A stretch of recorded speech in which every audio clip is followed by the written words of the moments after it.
بيكم في الفيديو الرابع من سلسلة فرقت معايا. والنهارده هقول لكم على هاك كده بسيطة تقدروا تعملوها وانتوا بتحطوا المرطب على بشرتكم.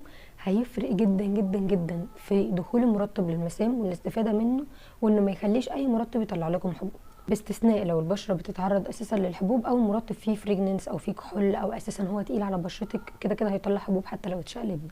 التريك هي اني قبل ما بستخدم الموسترايزر بتاعي او الكريم المرطب بتاعي بحط كمية مية بسيطة على بشرتي. انا كده كده ببقى بغسل وشي، فبسيب المية اللي انا غسلت بيها وشي، بشيل بس جزيئات بسيطة كده بالمنديل بالطبطبة، والباقي بسيبه واحط عليه الموسترايزر.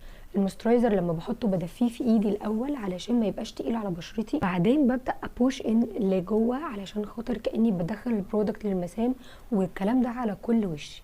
بعدها بعمل مساج 30 ثانية دقيقة، بس تكون ايدينا حنينة على بشرتنا. نتعامل مع البشرة كده بهدوء لان هي حرفيا بتتلكك.